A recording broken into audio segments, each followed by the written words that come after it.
That's the only reason I drink booze. And we are live. Hi, Are you and recording? welcome to the family-friendly. All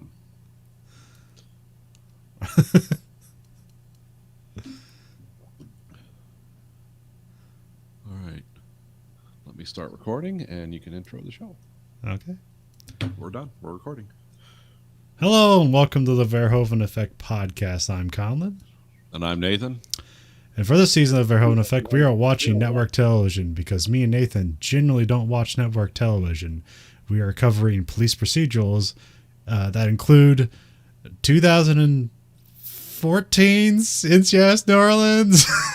I forget. It's around there. 2008's The Mentalist and 1984's Miami Vice. As always, we start with NCIS New Orleans. We have Season 1, Episode 19, The Insider. Original air date, April 7th, 2015, CBS Tuesday. While conducting an autopsy on a petty officer who is believed to have died from natural causes, an armed man enters the morgue and holds Wade, Sebastian, and Danny hostage. Showrunner Gary Glasberg, written by David Applebaum and Scott Shapiro. It's the ampersand there, which means they wrote it together. As friends. If it's just A and D, that means they wrote it at separate times and they didn't collaborate on it. Oh, okay. I guess something in the WGA rules, if it's an ampersand, it's like technically it's not two people writing it. It's like that's considered one person as a writing team. That's a writing entity. Yeah, yeah. Okay. Directed by James Whitmore Jr. All right. This is a particularly dark episode. Yeah. NCIS New Orleans. Yeah. This was a weird episode. I'm not sure if I hated it, but I didn't necessarily like it. There's worse episodes. It's just this one's pretty just like weird. Yeah, it's very bleak, and like what you find out what it is like, oh, how many people have died is a result of this, and where does some of this stuff fit in? I mean, it does at the end of it. It does like conclude that like the government is suspicious, except for Pride and his team. Yeah. They're the only people that are reasonable. Again, we approach, as always with NCIS, like we come near the outer darkness, but we don't really touch it. And it's like, but we're not affected by it. Yeah, it's the parabola of darkness. It gets so close to it, but it never touches it. Our plucky NCIS investigators always do the right things for the right reasons. Yeah. Even when they're carrying their revenge gun. We start off in airport security with suspicious people. Yes. The one guy who's acting suspicious and sweating gets pulled over for a random bag check, and then he flashes his military ID, and he's like, "Well, continue on," and then he just dies. Yeah, it just dies drops right there. over dead. And you're thinking like drug stuff or something. Yes. Which it like, ends up. oh, this guy was like sweating bullets just walking through the airport. Yeah. Which it ends up, in this case, it's not drugs, but like in general, it's vaguely related to drugs. Yeah, it does. Or at least that's a misdirect, is drugs. Yeah. The body is Felix Armstrong. He's in the Navy, so that's why they get called on. We have Danny is back as a coroner's assistant for Wade. Yep. He's really wanting to like get to work on a dead body. Bring on them corpses. I'm just getting you coffee. This isn't fair. I want to get my hands in the guts of a deceased body. Okay, everyone's got to have their thing, I guess. Now, Wade and Danny did walk into the crime scene, but when we cut back, like Wade is sitting on a crime case again, so it's like so that crime makes a return. Yeah. Yeah, and I wrote in question marks drug smuggling because I assume that's one of those things where it's like a drug mule and the drug exploded on the person, and then they had just some massive drug reaction. And this I missed the whole thing. What he died of? Like, it was like a heart attack. Okay, because they found like some medicine in there, and then they said he was okay. or Yeah, that it yeah, said they said that's or what he forgot to take his medicine or what was it? Or because that, eventually they said it was just the stress that killed him. yeah, that's what I got out of it. Is regard medicine or not, he was really stressed out, and probably not. I don't know if it had to do with swallowing the thumb drive, which is totally unnecessary because thumb drives are so small. Yeah. You can hide them anywhere. Like you can hide them in a Rubik's cube, like Edward Snowden did, or whatever. Well, I mean, here it's swallowed it. it's Chekhov, or no, not Chekhov's. Hey, I was gonna say Chekhov's condom, but that's not real. It's the MacGuffin condom. It's like anything can be in the condom inside the guy's belly. Yeah. So I guess he had a heart attack from the stress of smuggling the information out and having to keister or however he swallow whatever he did. Yeah, yeah. You can't be in the military if you have a heart condition like that. Yeah. I kind of was thinking that myself, but it's like, oh, maybe if you're already in, maybe I don't know. I mean, sometimes they make exemptions for that. I mean, there's stuff where like obviously there's guys that like have had their legs and stuff blown off, and they to continue to serve, and like they have to get a bunch of waivers for stuff like that. Yeah. You're not doing the jumping out of aircraft work anymore at that point, but yeah, you're still actively serving your country. Yeah, in some way. yeah.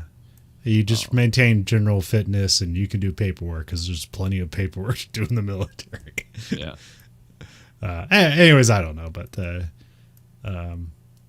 okay, so that was the reason. So I kind of just missed that. Then we go back to the coroner's office. Wade is about to open the guy up, and then the guy who we saw at the airport that he was kind of staring at, it's like, come on, just get past security. We got to get this done. He shows up, and he points a gun at him, and it becomes a hostage situation with Wade, Sebastian, and Danny. Wade is like kind of being clever about like, we need to fill out a paper report, and he's like, no, just give me the body. Let's get out. And she's like, no, there's armed guards, and like you need this paperwork to get out with the body. It's like, okay, that's clever, because he's like, it's just a stalling technique. And it's like, yes, but also she's correct. But also it's like, how do you get into the building in the first place past the armed guards? That's what I was wondering about. These haunted security people. This guy just strolls in with a handgun. It's like, oh, okay. But whatever. It's I don't know. I don't know. From the rest of the series, we know how lackadaisical the security at the coroner's office is. Yeah. Suspects just show up randomly.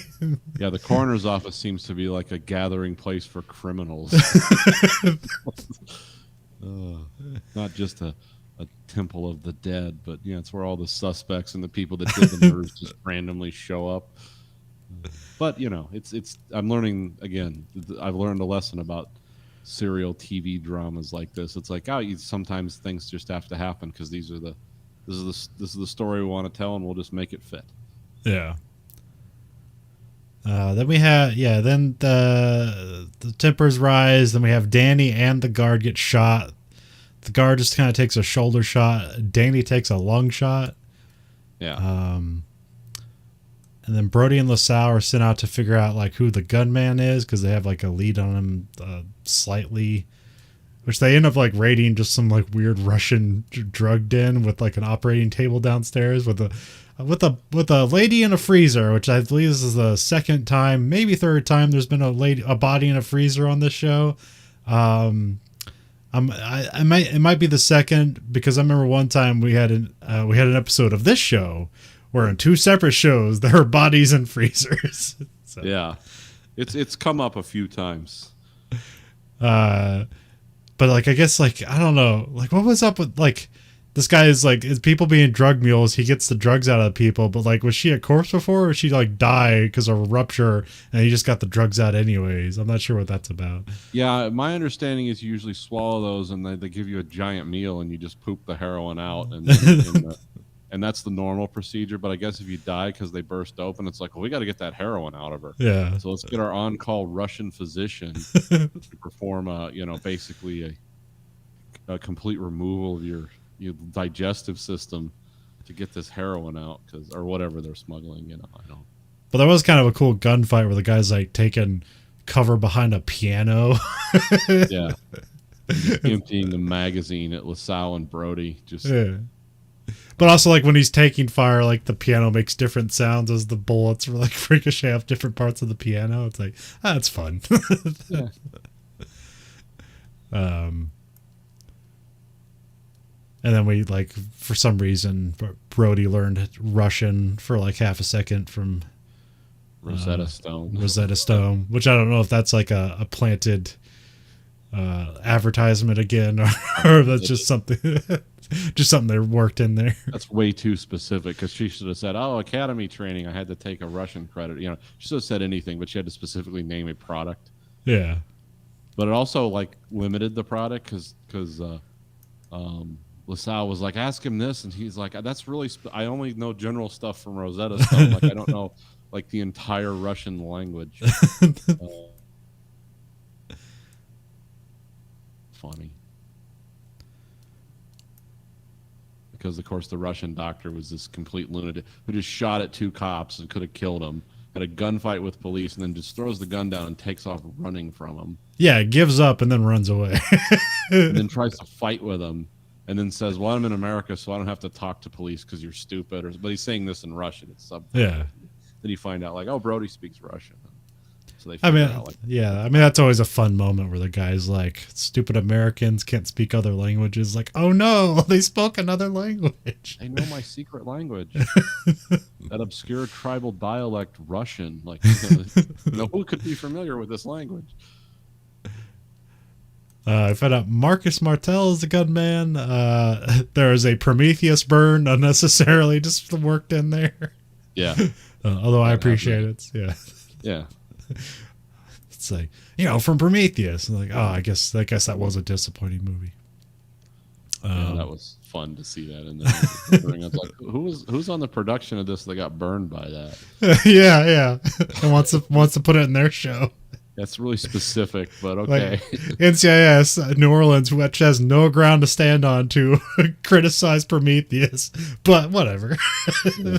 NCIS New Orleans versus Ridley Scott. Yeah, he sucks. It's like, really? Okay. Yeah, I mean, it's... maybe they're blaming the writers. I don't know. Yeah, who knows? Yeah, because I can't remember. Because like the people that wrote Prometheus, that was like they were like off of like the Lost team or something. David Lindelof and all those guys, I think.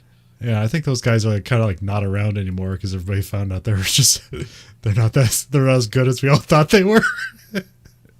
Well, they're good for the wind up and the pitch, but however, the finishing of the story is like, oh, we've never thought of that. We just figured the show would stay in production like with Doctor Who, like for 70 years. Like, yeah, we don't really have to wrap this up, do we? He's like, yeah, you do. Oh, well, it's all the afterlife. It's like, yeah, they did that on Saint Elsewhere in the 80s. Nobody liked it then either. So, okay.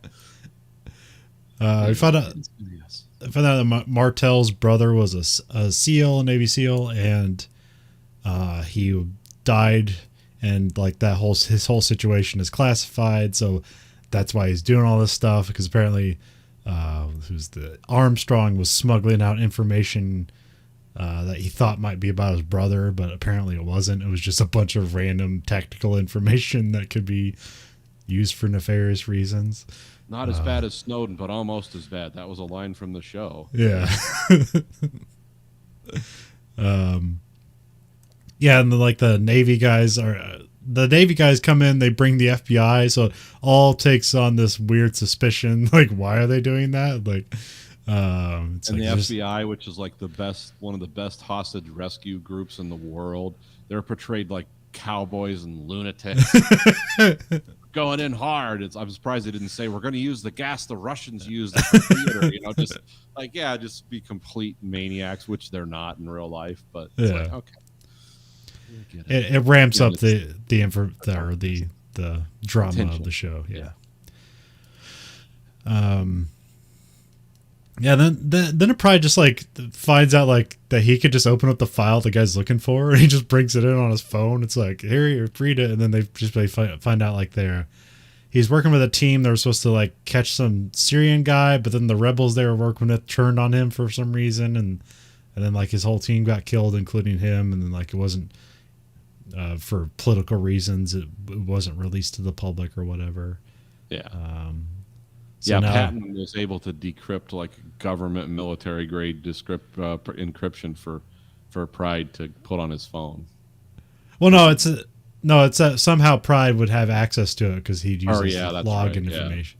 Well, there's a thing where like he opens up. They make a thing a to do about Martel. He has like a Wi-Fi spot or something, and like he uses a separate one from the building because like they shut down all the stuff inside the building. But he's like, I can still get it out, and then he opens the file, and it's just gibberish.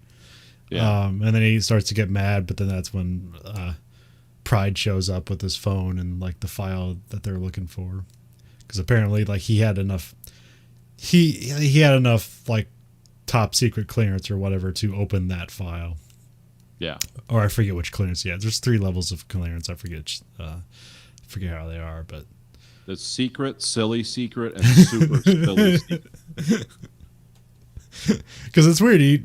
There are like these evaluations in the military where it's like you can, where like, you know, you do some FBI background and stuff like that. It's like, now you can read secret files. It's like, oh, okay, cool. It's like, but there's like deeper searches that the FBI does, and that's what you get allowed top secret clearance. Yeah. Yeah, it's like in the end, like the Pride and his team were the only reasonable people. They kept the situation from people. Oh yeah, I forgot there was like this whole moment with Sebastian where he saves Danny because Wade gets her wrist broken or sprained, so he has to do this incision to put a tube in his lung to like drain the fluid out of his lung. So that makes Sebastian a bit of a hero in this episode. Instead of the guy that just like brings up pop culture references and conspiracy theories. Yeah, we have a pretty like heavy Sebastian episode for NCIS. Guy who works for the government, but just like it's completely suspicious of the government. Openly. Like, you know, it's fun. Yeah. He's every American, really. That's his purpose in the cast, because he's always into science fiction and fantasy worlds. And because when he was like cutting open the guy to get the chip out, he's like, yeah, as much as I have fantasies about being a hero, I'm not Han Solo. I don't have a lightsaber, and this isn't a tauntaun. It's all these references. Yeah. It's like, oh yeah, this guy's just like every American at this point. It's like, I live in a fantasy world, but everything's a conspiracy. Well, I mean, also NCIS has a tradition of their wacky lab techs. Because I think it's almost like comic relief. I think it's like Abby in the original NCIS. Like, she's like this alternative goth chick who, like, you know, works for this, like, you know, this you know, buttoned up police organization. So. Yeah. But, you know, she's a lab tech. She doesn't need to be in the field. Like, who cares how she looks? So. Yeah. You don't want some chick with like pasty makeup on shooting people, with, like skull T-shirts and stuff. It's like, you think this agent has maybe wanted to do this? Yeah, that's just kind of the end of it. They had a storyline where Sebastian gets into Q, and that like Pride has to talk him off a ledge. I'm sure they didn't do that, but it would have been funny. Yeah, I mean, yeah, the show ended last year, so I guess there was room for them to do that if they wanted to. No one thought that was funny. Not when people were being hurt over it. It's like, oh, this isn't funny anymore. Well, I saw a thing on Reddit. I'm not even sure if it's real, but are they making a Reno 911 QAnon boat movie? I don't know. I okay. Seen that. Okay, let's check that out now. That might exist. I hope that wasn't just a Photoshop. That would be really fun. I mean, if I like that kind of humor, so that would be funny. Because I saw Patton also retweet it because he's in the movies and he might also be in the show. I'm not sure. Okay. occasionally, and so I don't know if that was just a Photoshop or if it's a real thing. Because it said it was a Netflix movie, so it's like, anything can be a Netflix movie. Yeah.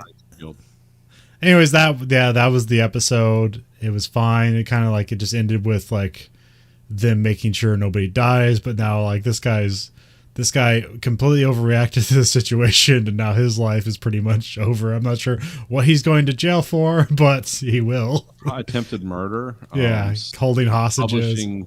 Publishing, top secret information. I mean, that'll get you put up against the wall and shot unless they can bargain with you. So, unless they have a Russian agent they want to trade for you.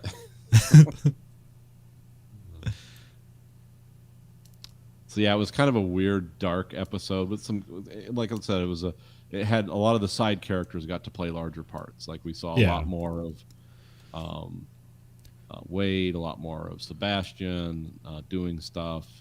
Danny does some stuff. So yeah, because like pretty much like Brody and LaSalle are pretty much just have one scene in this episode, and they're pretty much gone from it. Yeah, that's so it was interesting to see, but it was also unnecessarily dark and a little unreasonable and unrealistic at some points. It's like, okay. I'm not sure if they did like a hostage situation. Well, they probably have done a hostage situation, but nothing that's like the where it's the majority of the episode. Yeah, it's usually just a scene. Yeah, they've had temporary hostage situations, but not a lot of like 24-hour sieges. Yeah, of the most dangerous coroner's office in the world. It's like backstage at a wrestling venue. Dr. Wade's like pulling somebody's intestines out. It's like, you really got to be careful around here. Anything goes. Like a disco dance is breaking out behind him. See, anyone can walk in here. Just got one fat guy with a gun, and apparently he's blind too. So. But yeah, that's New Orleans coroner's office. So it's got some extra spice to it. Yeah, spicy show. So our second show, as always, we have The Mentalist. We have season 1, episode 19, A Dozen Red Roses. Original air date April 7th, 2009, CBS Tuesday. A former state senator is murdered, and the team discovers that he was producing a movie for his actress wife, that he may have a connection to a drug dealer. Showrunner Boona Heller, written by Andy Bushell, directed by Leslie Linka Glatter.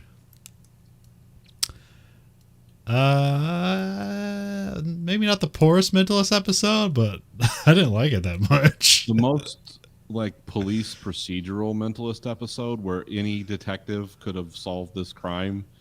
It's like it was the wife did it. Wow. Okay. Yeah. We needed like specialized investigators. I did like the it's because this is a California centric show, or at least it's based there. And I did like, it's like, why are we investigating this? Right in the beginning. Oh, this guy was rich, and he was like a former state, senator or whatever. I was like, oh, okay. So it's like, yeah, as long as you got money, we'll put the best people on solving your very simple, predictable, the wife did it murder case. Well, also, it does seem like one of those episodes where like we want to shine the light on the darkness that is L.A. But there's also so many. Make fun of Hollywood and stuff being Hollywood. But it's not meta in any way. It's just No. I mean, it probably is, but I mean, I've never worked on a movie set, so I don't know how much inside jokes are going on here, or what what this is saying about the rest of Hollywood or just America in general. There's a lot of this stuff, and it always kind of falls flat, but it seems to be people from LA like this stuff. Yeah, it's like finally they're pointing a camera at LA. Yeah, I guess if they made an episode in like a car plant, like I would have a lot of like, oh, this is wrong, that's wrong. It clearly wouldn't happen, But yeah, when they make stuff kind of, I'm trying to see like what's the commentary here? What are they saying? I really didn't get it in this episode, which is unusual for the Mentalist, because usually they do a pretty good job of their subtext. The only thing I was thinking about, maybe I was missing on, I know like probably around the same time of this, like a big show was Entourage. Mm-hmm. And I feel like there's maybe some stuff there where this was just like making fun of Entourage in some weird way, but it's been a while since I've seen Entourage, and I watched all of Entourage, and I don't know why, and I forget pretty much all of it. Yeah, those are the good shows when you watch them and like I think I know I watched it. I saw it with my eyes, but what happened in it? Who are the main characters? The one guy. It's like that's good. That's gripping television. And they made a movie and never bothered to watch it. Yeah, never watched one episode. Couldn't tell you anything about it. Yeah. No reason why. It's not because I'm the smartest guy in the room. It's just I didn't have time. It's like, okay. I remember that people kind of described it as a Sex in the City for men.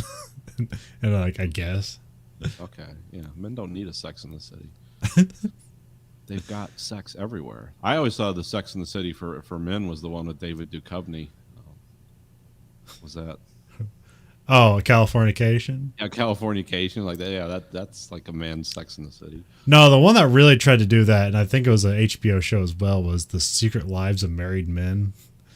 Never heard of it. Yeah, I had one season. It wasn't that great. So, yeah, okay.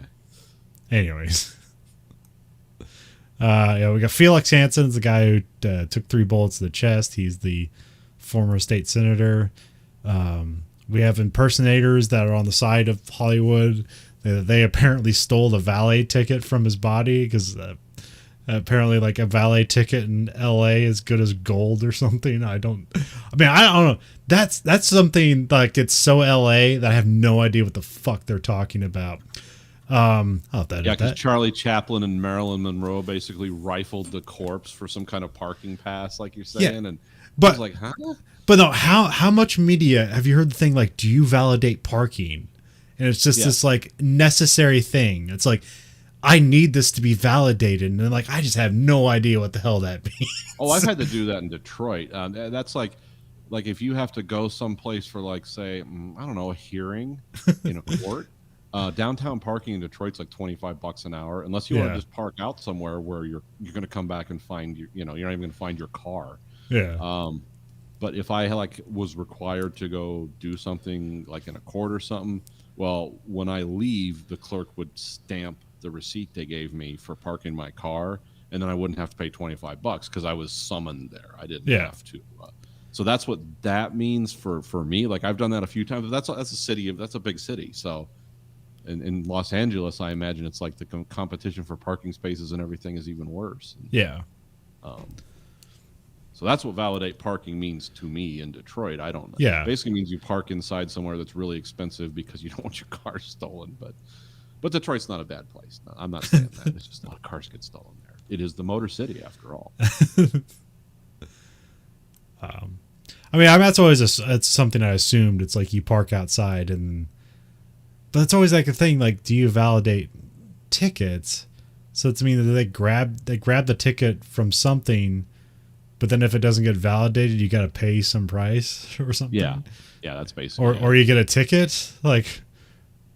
Well, I don't know in there. I mean, I know like here, it's like thieves own parking structures near downtown or whatever. Yeah. And then if you have business in downtown, you can get like validated parking, which means you have a pass that says you can always park in that structure. You never pay. It's included in your job.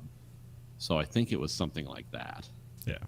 But but anyone can park in that structure. It has to be open to the public because it's probably was built at public expense, even though it's privately owned. And then you can park there, but yeah, they're going to charge you $20 an hour to be there or something. It's kind of like long-term parking versus short-term parking at the airport. And you got to remember, don't park in the wrong lot because you'll get a $5,000 bill for parking because they're all just thieves. So yeah, it's all those scams that pop up. Yeah. I'll tell you an even bigger twist on that. I know people that work in downtown Ann Arbor, and a lot of the people that work at law firms and stuff, like part of their benefits package was you got to be able to park in the structures as part of that law firm or whatever, and you badge in and badge out and all that. Well, the city, because they built those parking structures because they don't want people driving cars in Ann Arbor because it is a penguin might get warm or something. Now like they took that right away from people, and they're having to pay like $40 a day to park. So people are quitting. Guess what? They're quitting.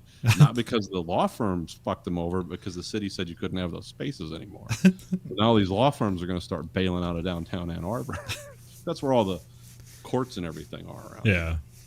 Well, I was federal courts. Those are in Detroit. But well, that's always the fun thing when I was in college. I spent like $200 for a semester for parking, and then you take the bus in. But if like I had to like, I gotta get to class quicker than this, or I didn't want to like wait, or if I was taking a test late at night and then like I didn't want to have to wait for the bus because usually at night there's the bus routines are slower. Yeah, because there's less of them, so there's less pickup times. And so you have a badge that you can get it to any like parking structure around the university, but then you're charged on an hourly basis for it. So that's what we pay for Grayson to be able to drive his car over there is $200 a semester. It's like, oh, great. And you don't even give a card. You just have to turn in your license plate number because they have these police cars over there that they just have cameras on the roof that point down, and they just read all the license plates. And as soon as they find one that's not in there, they give you a $50 ticket. But he only has student green parking, so he can't park in the red lot, the yellow lot, the purple lot, the magenta lot, or whatever hell else. So he's got to know where to park. So he still gets to park at the school, but then if he has a class at one of the places, he has to walk a mile. And it's like, oh, okay. Yeah, so amazing. And this is how much we like this episode, is we're talking about parking thieves. Let me tell you about the parking situation in this country and how it relates to The Mentalist. Well, I mean, that's just like all these shows that are based in LA, or like, you know, the industries in LA, and there's just always something shoehorned in every movie. Well, it's not every movie, but it's a lot about validating parking. It's like, it's something I've never said to anybody. So, yeah. But it's in a lot of things where, you know, like somebody comes in to like work a pitch on somebody, and then like, you know, just before they leave, they're like, "Oh, do you validate parking?" Because like they left on this anger note, but it's like, but they have to come back and be like, "Oh, can you please validate my parking?" And then they, of course, tell them to go away. So the most famous line of that in a movie is "No Country for Old Men." Remember when Woody Harrelson is talking about, you know, going down to Mexico and murdering Anton Chigurh? Yeah. And he's like, you know, he's telling him like, yeah, I counted the number of floors coming up and this floor doesn't exist. And this guy's like, yeah, so. And it's like, oh, one more thing. Do you validate parking? And he's like, are you trying to make a joke or something? Like the guy just totally like, just checking, you know, that's so. That was in Dallas or Detroit in RoboCop, depending on how you view Dallas. Future Detroit or present day Dallas. Yeah. What were we talking about? TV shows, yeah. Yeah. The impersonators like stole a valet ticket. For some reason, Jane picks up on that they're like lying about it because they couldn't find the keys in the guy's pocket. It's like, well, does he have a valet ticket? And they're like, no. And he's like, nobody walks in LA. And so he finds that immediately suspicious. And because he knows like the impersonators don't make a lot of money, like they have to have stolen the valet ticket. I guess that wasn't validated parking. I guess that means they were like going to go on to steal the guy's car. Maybe, I don't know. It all seemed like a weird reason to have like Charlie Chaplin, like, you know, present the ticket and then run away. You know. Yeah. It was. It just seemed like it was a whole setup for that. This feels like an episode where the crew had a lot of fun. But maybe they're basically told, hey, we got some time to fill. The writers were drunk, so we got to pad this episode a little bit. We have Hanson. Apparently he helped do like drug busts on crime, and then his car was full of drugs, so that's immediately suspicious. We have Frederick Ross is the last person to contact Hanson. He's apparently like a known drug dealer, and apparently he's full of drugs too. Yes, like $1 million worth of drugs. And Frederick Ross, he's a drug dealer, but also he's in like beer commercials. I'm like, oh yeah, that guy. Yeah. They're always making reference to beer commercials that don't exist, but the way they talk about it is like, I guess that could probably exist. You know, the guy in the toga on the camel and it gets caught at the door. It's like, oh yeah, that guy. Yeah, it's about as ridiculous as real. Yeah, like talking frogs and Spuds McKenzie and the Knights. You know, the Miller Lite Knights. Yeah. then Jane goes over to, because this guy is married to a Hollywood actress, Felicia, and apparently she's like trying to get her career back. Jane goes over there and he sees pictures and it basically immediately solves the crimes as he always does, but he over probes about it, and then the daughter seems immediately weird and suspicious. Although I guess it's the stepdaughter, but it's the Hanson's real daughter, but it's a stepdaughter to Felicia. Let's get us off topic again. I've come up with a theory about Jane, and looking at pictures, it's like Grand Admiral Thrawn could outthink anyone if he saw the whatever race he was trying to fight. If he studied their art, remember he's like, I instantly know everything about their culture. It's like Jane is like the Grand Admiral Thrawn of pictures. It's like I immediately solved the crime by looking at photos. Yeah, I'm sure that reference is going to resonate with everyone. But anyway, go on. Well, I only vaguely know of him, and I have never read the book. But I know who he is. I know he's a blue guy who's a strategist or an admiral. So I did not know that's what he did. Yep, that was always his technique. He could outthink people. It was like his Napoleonic thing. Oh, but it's because he like studied all these racist cultures, and that's what gave culture and art. And he's like, I know how they think. And the Jane can do the same thing, looking at, but not art, pictures, just static pictures of people. It's like, haha. Yeah, I was hoping like in the episode where he's blind that they're gonna have like something where like him and Lisbon are like he's trying to get Lisbon to describe the picture to him, but he's like asking for the most esoteric details that she can't pick up on. Tell me what you see in her eyes. It's like, eyes? What do you want? What do you see in her face? Like a nose, a mouth, nose, Do you see regret? No, it's a face. Tell me what regret smells like. And I'm going to put my hands out and, it's like, yeah, okay. But it didn't end up happening. It would have been weird. I mean, because that's one of the first things we see. Like in the very first episode, he basically solves like the first crime in 5 minutes by just looking at pictures. So it's a thing he does. Yeah. And I think there's only one time where he was like the pictures actually like threw him off the scent, but I can't even remember what it was. Yeah, I think it was where the husband or the boyfriend was a weirdo artist or something. Yeah. Yeah, and he like put the pictures up in a weird way, and it's like, I missed it. I can't remember. No details in that, folks. Just go back and listen to the previous episodes. Well, I think that was the episode where he has like the medium, like that. I think that's the same episode. Yes. But there's also like 3 other episodes with the artistic boyfriend who's really a scumbag. So yeah, a lot of people with bad boyfriends in this writer's room. We go to the film set on the movie that they're working on because Felicia, like the insurance company, is basically forcing her to go back to set to finish the movie. So she can't grieve her husband's death. Well, get back to work. There is no my husband's dead in Hollywood. Gabriel Fanning is the director, but it doesn't really... He's just kind of a misdirect. He's like, he has like all the reasons. I guess he doesn't really have all the reason in the world to kill the guy, but he is also trying to make a comeback in Hollywood. And there's kind of a funny thing where it's like he's directing what's obviously seems to be like a pretty stupid rom-com, but he's acting like it's the most artistic like Hollywood comeback. Like he's gonna get an Oscar for it, and he's like if I like this is my last chance, or else I'll have to start doing TV. You know, like that was a kind of, I guess, a funny dig on the entire series. Who wants to be caught dead in television? Yeah, I'd rather suck dick under a bridge. You have to edit that one out. That's all right. We already said 3 fucks. It's okay. Okay. I mean, if I really concerned myself, I'd make timestamps. Like this is when I swore. It's like, nah, it doesn't matter. Yeah. It's more just like a quasi discipline. Like if we were ever asked to do some sort of radio thing, we do. But we don't trust you guys. You can't not swear. So yeah, I would fail horribly. Especially if people got to talking and the booze was flowing. Oh yeah, I'd be dropping F-bombs.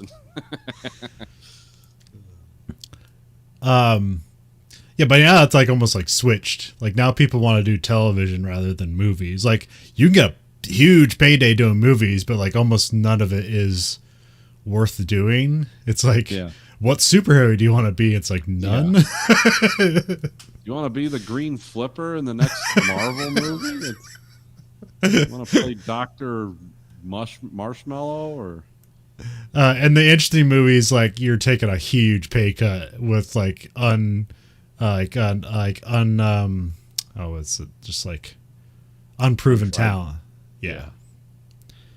But like, you know, it seems like you can make pretty decent money in television nowadays, and you can do interesting like character stuff. So, and you can do 8 episodes a year instead of which means 30. you can do like 3 different television shows if you want. Yeah. Like you can do one police procedural and spend like 9 months of the year working, or you can do 3 Netflix shows and work 6 months. Yeah. Make about the same money. Yeah. Can you guys kill me off this year? I got another Netflix show I need to star in. Yeah. We're doing a franchise about talking trees and how it helps a detective solve crime, because that's what we're doing on Netflix now. Yeah, and everyone else speaks Swedish but me, but it's not going to bother. No one's going to notice. We're just going to do this. Yeah, we're going to get a bunch of like weird foreigners, and no one's going to speak English but me. And it'll work because people just watch it because, like, yeah, what am I doing? I can stare out into oppressive darkness, or I can watch this show, which, by the way, will be lit by candles or something. There's so many weird procedural shows and cop shows on Netflix. It's amazing. Yeah. Yeah, there's some weird bit where the Lisbon and Jane show up to question Fanning, the director, but then he's like, they're intercepted by his agent, and he's like, you can't bother him. He's like, he's working, you know, he's basically working his process for art. He's like, we're doing a murder investigation. Yeah, I like how he's got like agent like trying to claim some kind of attorney-client thing. He's like, what's this guy doing? These people are no way going to stop over this nonsense. And by the way, it's like a $10 million movie too. It's because the amount of money was raised came up. It's like, yeah. Well, that's how much that the Hansen was putting into it. It's not necessarily. I thought that was the total investment. No, that's just a part of it. So, at least as far as I know. And I like that they threaten the agent with like, we're gonna have Cho put the squeeze on you, and you wouldn't want that. And so, basically, the guy kind of like quickly takes a fall for some drugs that the director had, even though it's just clear as day. It's like, but anyways, like they bring the agent in, and Cho puts the squeeze on him, but he basically just kind of, they just get the next bit of information. Yeah. And then Nobody knows the L word in this series that's a suspect. It's like, hey, we'd like to talk to you. Lawyer. Lawyer. Only the hardened criminals do that. Like, anyone can do that. Oh, we'd like to ask you some questions. Oh, you can ask my lawyer. Well, the Brandon kid did ask for a lawyer after he gave him the pertinent information. Yeah, I mean, no, the first word out of your mouth is lawyer. Yeah. It's never like... that's one thing I really liked about Better Call Saul is like, yeah, that's what you really do. It's like, give me my lawyer. It's going to go hard for you if you don't talk to us. Like, it's going to go really hard for me if I do talk for you. So, and then I wrote a question mark: Is the mom sleeping with Brandon? I kind of thought that was going to happen. Well, because it starts out when he's looking at the picture. James makes this accusation that like Felicia likes bad boys, and then there seemed to be a thing with the daughter where she's like, "Oh, we aren't dating." And it's like, oh, are Brandon and Felicia sleeping with each other? And then, but like, yeah, somewhere Felicia convinces Brandon to kill Hansen because he says that he's hurting her or something. Everyone seems to be real nonchalant about a stolen handgun. Yeah. Oh, this is a federal crime happening. It's like, we didn't want to report it. And then also, I don't know, us being the gun police again, they're like, the lady says it's like an old army gun, and But I mean, it's a 1911, but it's like a black matte one, which that's not. Yeah. That's not something the army had. At least I don't know. I mean, there could be some weird situation where that was one, but there's also probably a thing where it's like just raid the TV armory. What do we got? Yeah. It looks like an old gun. It's like, oh yeah, I'll just take this 1911 and just put some like dull coat on it. And then Brandon was set up by Felicia because he like enters the house with the handgun, and she's immediately waiting to shoot him to death, but he doesn't die. There's an incredibly weird and contrived, but I guess it's fun confession scene where they're basically shooting a scene in the movie. Jane has new notes for it, and it's like basically leading up to her confessing to the crime. It's super weird. I mean, they're like attempting this meta thing where it's like, yeah, we're shooting this, and this is a movie, and this is a TV show, and this is a confession, this is real, this is not, and it's like it's all a bunch of just kind of garbled together. Yeah, like I said, this episode does not. It's like the glue got weak. Yeah, it didn't hold together. It was basically a police procedural. Anyone could. I mean, it's like this is the first time I remember where like, oh, the CBI is just being led by boobs that committed these crimes. Like, oh yeah, it's gonna be the quirky writing and the weird atmosphere that carries this episode because the story sucks, but the writing wasn't that good and the people didn't really do anything unique in it. Yeah. So, but hey, not everyone can be a hit. You've got to make like what 150 of these a year or something. So they're not all gonna be home runs. Yeah. I want us to say it was the worst. It was just like, no. It was the episode where it's like, they're trying to have fun, and then it's not as fun as they want you to think it is. Well, because I disked the rest of the season of The Mentalist this year because it's not available for me to watch regularly. I just have my notes, but I remember like a lot of times in The Mentalist, I do a lot of like skip back and like, oh, I want to talk about that. I want to remember that. That was interesting. I did not do that in this episode. I even have it here. It's like I did not stop or rewind once. Yeah, this is probably the least amount of notes I've ever written for an episode of The Mentalist. Yeah. There is a plot there, and we really haven't discussed it, but it's because we don't like it. We'd rather talk about getting our parking validated. Well, I mean, yeah, I think the show is attempting to be this meta commentary about LA and how bad it is, while the show is presumably shot in LA in a production in LA. And sometimes, well, actually, it's a lot of times there's these LA productions that kind of just get up their own ass about like what LA is and what culture it puts out into the universe. And like, oh, everybody's going to love this because this is where movies are made. And it's just like all this internal culture stuff that like, am I presumed that exists everywhere in LA, or is every LA set just full of drugs and people about to murder each other? It's like, oh, probably. It's like, should we do something about that? No, that's the artistic process. keep the entertainment coming. We don't care who dies.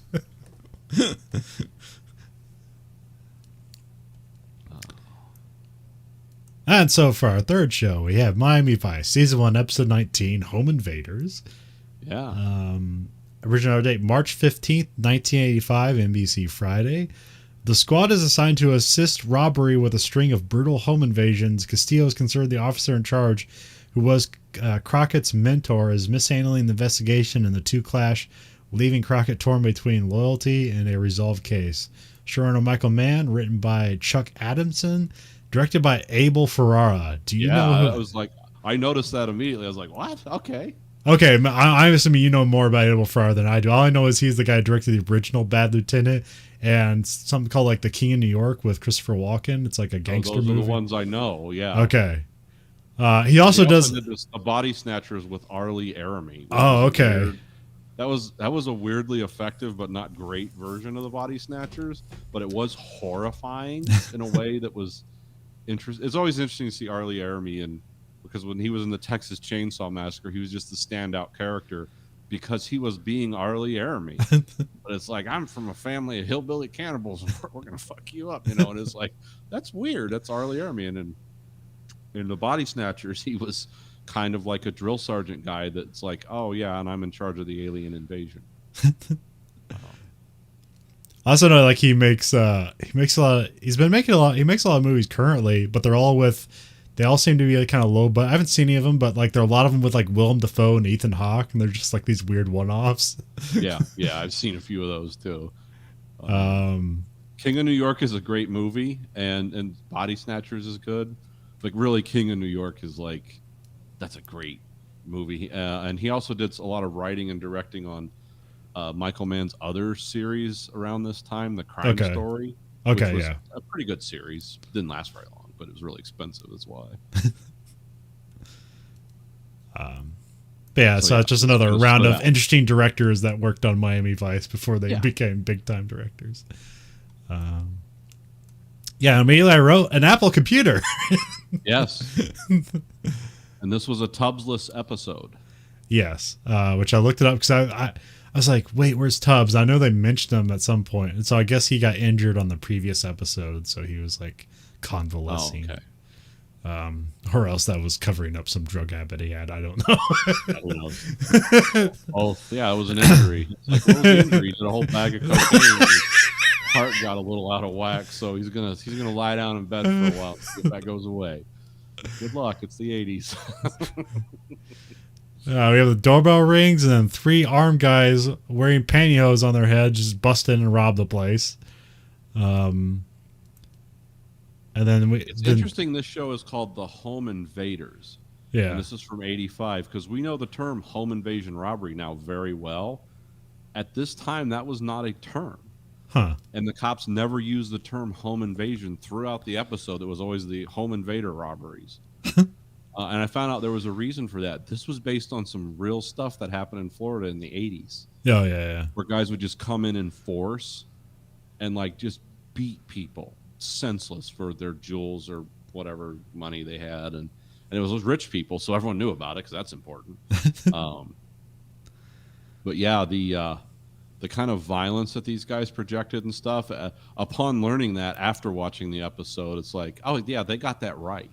Because it seemed a little over the top. It's like they showed the first home invasion. They're just brutalizing this people, and, you know, and they don't show it, but it's implied that they hurt their children too. Yeah. And they put the lady in a hospital because they hit her with a cattle prod so much her skin was burned all over. And I was like, oh, that's just crazy. That sounds extreme. And then I found out, oh, this was all the writers just took from crime reports, stuff that was really going on.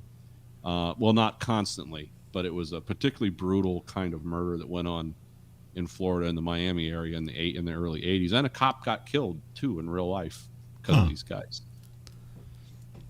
But they caught him because they were trying to fence the stuff through people that they had already knew. Okay. And then they scared all the fences, basically. Yeah, when these guys show up with this stuff, give us a call, because otherwise we're just going to shut you down. And which is kind of what they did in this episode, too. But they... But so this was actually based on real stuff that happened in Florida in the 80s. Yeah. Well, we come back from the the opening credit sequence, and the squad is called in early to the office. Crockett has a hangover from apparently partying with Switek and I think that was it, yeah, or something. Because either Switek or Zito is like John Belushi, like they can. It comes up occasionally, like they can absorb an infinite amount of booze and stuff, and still be like up the next day, like, hey, what's going on? You know, they're those kind of freaks that could actually do that, as opposed to the rest of us that have to pay for our party. I mean, he's got the body weight, and if he just drinks enough water, he's good. Yeah, just take an aspirin, drink a bunch of water. You can drink a fifth of vodka in one night. So yeah, they're called in. You can do that, I know. They get called in because Vice is now working with robbery to work the case. Robbers are stealing stuff and harming people. And then Crockett is friends with like a bunch of people in the robbery division, including the lieutenant who runs it. Yeah, Malone. John Malone. And Castillo dresses down robbery, suggesting that they're either lazy or behind the times with their investigation skills. Oh, it's kind of weird because I thought where it was going, because they were so incompetently handling this, it's like, oh, these guys are in on it. That's going to be the dark turn. That's what I thought. And didn't end up happening. It was almost, it's just like, oh, they're just incompetent. Well, that's the thing. I don't really think they come off as incompetent. It's like they seem to be doing their job and have all this information at hand. It's just like they're not putting together. Well, they're not Castillo, Crockett, and Tubbs competent though. No, but also like They're not. what makes this episode interesting is like the process of investigating, which in Miami Vice we never bother with. Break Ferraris and shootouts. So it kind of comes out of nowhere that like suddenly like, oh, the Vice is like they're at the cutting edge of like criminal investigation. Yeah, the Navy SEALs of Miami. They're like the tip of the spear of Miami police pyramid. You know, yeah. And then they don't talk to the other departments, so none of the other departments like learn their skills or anything like that. They just come in one day. It's like, oh, what are you guys doing? Like you have like 80 cops and you can't do one investigative report. We're the CIA. You're the FBI. Forget you. We never. You don't learn anything from us, even though we have like headline leading arrests. We like earlier this year we stopped guys from bringing Stinger missiles into the country that could shoot down commercial aircraft. Like, no, they never share any of that. It's all behind a firewall in the Miami Vice area or building. Yeah, it's fine. But it's a story. It's a story. The burglars do some surveillance to synthesizers and wailing guitars.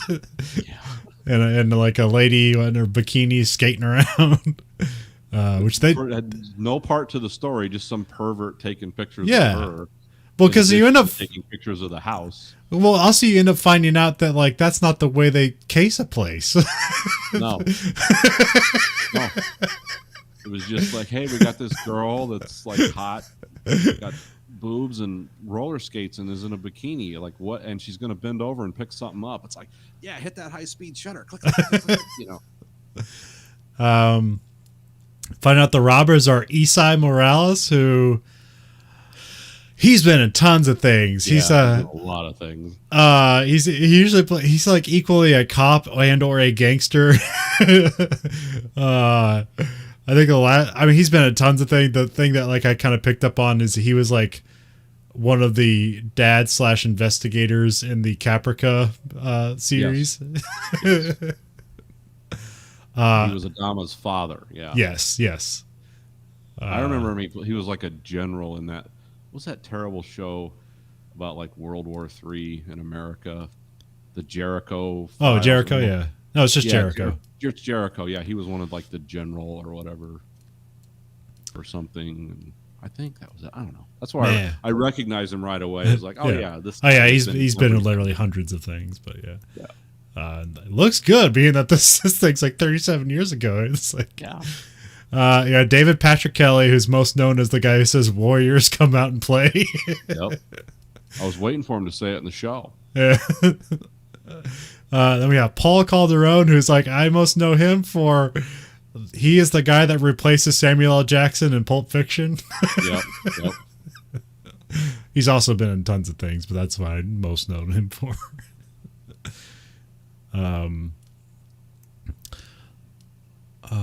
There's also another guy. I didn't write down his name, but he's like the sergeant in Robbery, who has also been I can't remember. Detective Ebersol, right?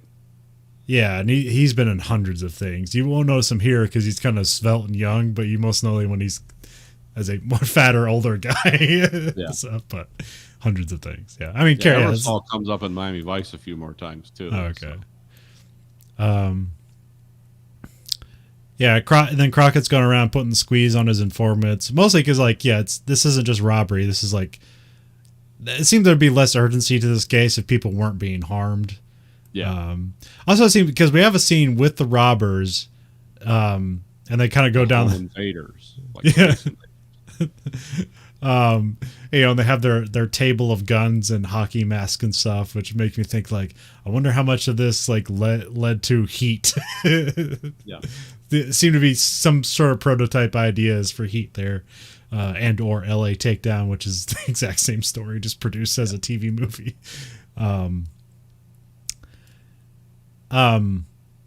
But like it seemed to have this thing where there's a guy who is like the careful guy, where it's like, we're not robbing that place. We don't have like the codes to the door or whatever. And then like you have like the unhinged guy, and then you have the other guy who's just kind of could go either way. But it ends up being they're kind of just all unhinged. Like, no, because I mean that's like the thing in Heat, where it's like the thing that ruins their case is like the one guy just like commits violence too much. Yeah. with Wainwright or whatever, he just shoots a guy who can't hear him. But here they're just kind of like all just bad people. It's not really the careful one degree guy. or another like to hurt people. Yeah. Yeah, they're working a house, and then a cop comes up to one of the guys he pretends to sleep in the car, and he just shoots the cop with like a silenced .22 pistol. Yeah.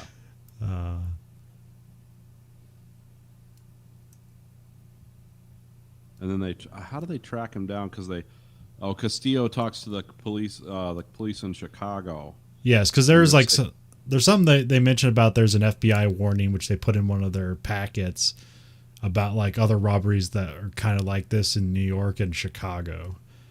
And they find out like there's always an increase in violence against prostitutes. Yes. When this is going on, so they work.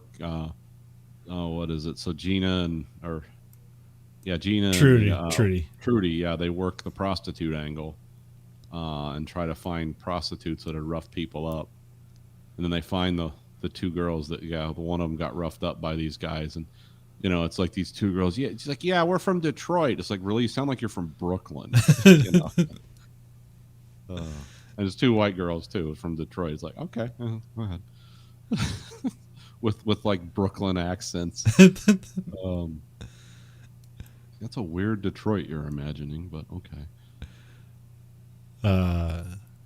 And then there's a scene where like it's like in a dark office, but Castillo, Crockett, and Robbery are like just going through like all his case files, and then Castillo's just kind of like putting out buzzwords like, like what was their lawn care, and then like they all end up onto his hair emporium, where all this commonality begins between all these houses.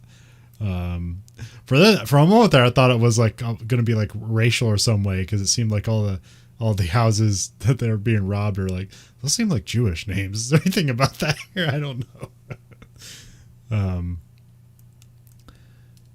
But then they cased Gina cases the hair emporium, and then we find out that all the robbers are working. One of the robbers is working as a valet, and that's where they kind of pick up on, like, oh, who has money and a good car? Like, we should rob that place. And then there's kind of the clever thing where when the guy goes to park the car, he like just has this little device that he can copy the house key with. Yep.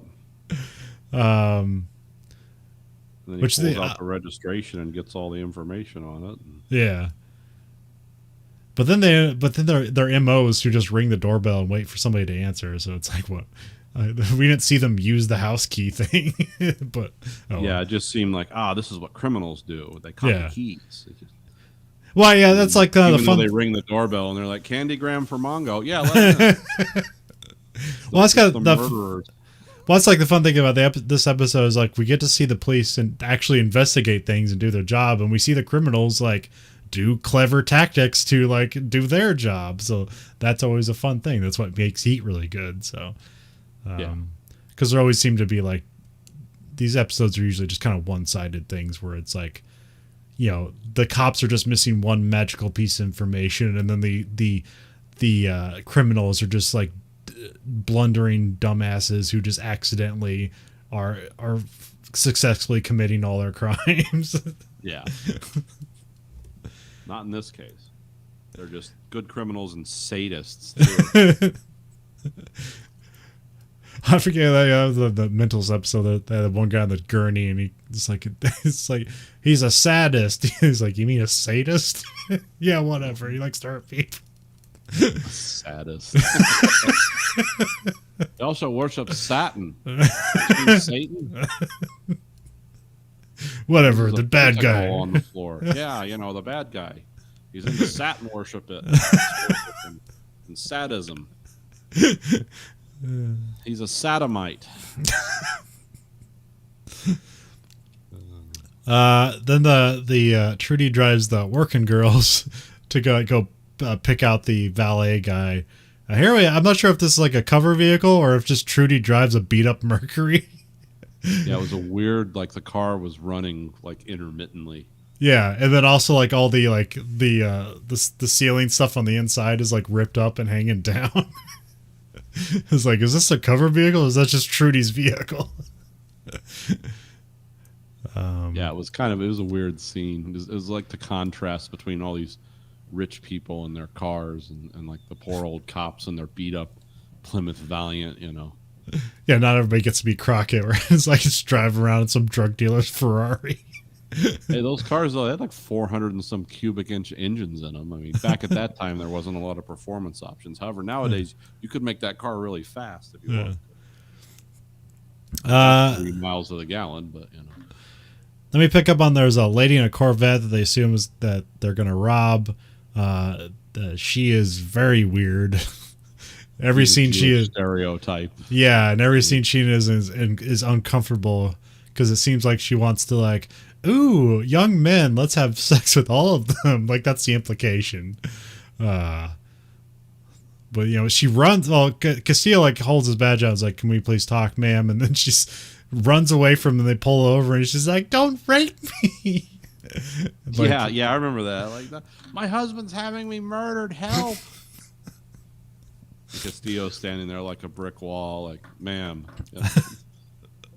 And then apparently they party with her at the end of the movie, at the end of the episode. Party with her, yeah. After she screws up and almost gets her daughter murdered. Yes. Break out the mimosas, boys. Nobody died. You only had to shoot 4 people to death, or 3? No, 4. Yeah, maybe it's 4. Yeah, let's party. Yeah, no, it's 3 because we see 3 guys in the crew, but in the final scene, there's 1 guy in the car, and then the other 3 main guys are in the house. Okay. So like they added another guy in there somewhere. Yeah, so yeah, they're able to track the robbers, and then they track them down to when they switch off to a commercial van, but then they lose them for some reason. And this is supposed to be like, oh, robbery screwed up again. It's like, that seems like like they lose them because they're being careful. And like the guy's like, don't take the van around the corner. We don't want to be suspicious. He tells them they move into a car. They know what car it is. And he gets back and then they just lose them then. And like this, they kind of treat it like it's a point like, oh, robbery screwed up again. It's like, I thought they did a fine job. It's like, don't turn down the aisle or the alleyway that these guys are going down because that's a dead giveaway. Like, but yeah, so then Castillo and Crockett are set up in the house, the old lady's house, and they think that they're gonna rob, but then they find out like that the Corvette is registered to her daughter, and so they're gonna go for that house. It's kind of fun. Let's be more gun guys again. It's like Crockett what does he have like strapped to his ankle? Is that like another smaller 45 or something? I think that's like a 20-25 caliber, like I think it's one of those weird top loader guns where the top flips up and you put a magazine in and it claps back down. Huh, like okay. the Beretta Tomcat, like those little, or 32 caliber maybe. I don't know. It's something like that. It looked like huge for a backup gun, but I don't know. Yeah, it seemed a little big. But yeah, so then Castillo and Crockett are, of course, the first ones at the scene that they now know is the scene, and they don't have backup, so they decide to bust in and take down the robbers. And I wonder if this is, or did he do that later? Is Manhunter before this or after this? I don't know. That's a good question. Let me look that up. Because I wonder if he was like trying to like redo that scene from the end of Manhunter because they didn't have enough time to do it. Hold on.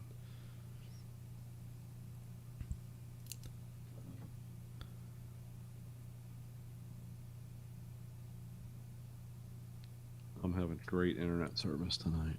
That's right. Nice and slow. Manhunter is 1986. Oh, okay. So yeah, this precedes it then. Yeah. But no, I heard stuff about that scene where he like jumps through the window and stuff. I heard that they had the reason that scene is kind of weird and it seems a little underbaked is because they ran out of money and had like literally the night to shoot all of it with like half the crew because they ran out of money. Yeah. And then like Michael Mann was trying to experiment with a bunch of stuff where it's like, we're going to put 3 cameras in and shoot them all at different frame rates and then edit it all together. It'll make sense. And it didn't make sense. Hey, yeah, so yeah, they bust in, they shoot all the guys. That's the end of the episode. There's this weird celebration in the morning where they're drinking alcohol with a bunch of cops. And then she's like, "Is there other 2 young men that's gonna show up?" And it's just like weird implied, like, what is this gonna? Are you expecting some kind of gangbang? Yeah, this is super stupid.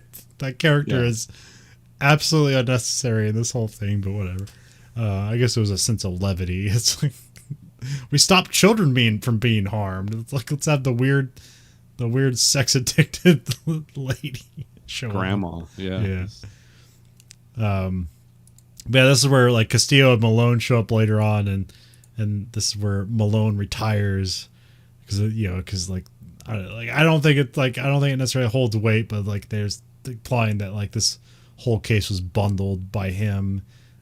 Or bungled by him, and so that if you allow one case to go wrong, how many else has he got left? And so he retires, and then Crockett's kind of sad about it. Yeah, it seemed like a weird like end of the show. Like, it's like okay, this guy's just retiring. Yeah. Because I don't think there's enough evidence to say like he's a bad cop. I mean, like they should have just done what you said. It's like, well, make him in on it because then it's like obvious. Yeah, it makes more sense than it's like he's just incompetent now. He's a burnout.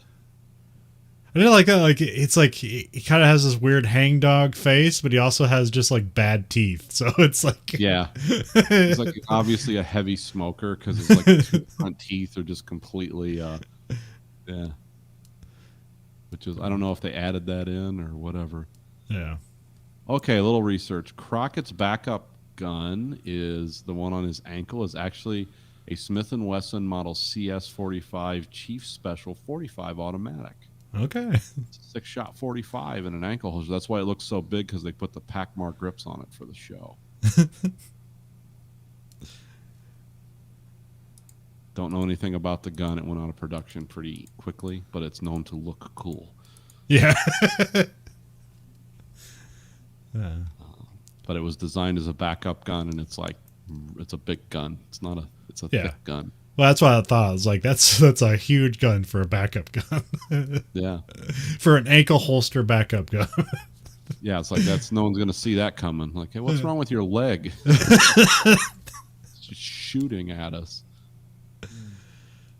Well, if you've liked what you heard, and how couldn't you? You can find us at anchor.fn/Verhoeven Effect. The way I like to remember to spell Verhoeven is Verho, V-E-R-H-O, and then even at the end. You can rate our podcast on the platform of your choosing. You can rate us whatever you want, but the only thing that will that they listen to is if you give us a 5-star rating or however the rating works.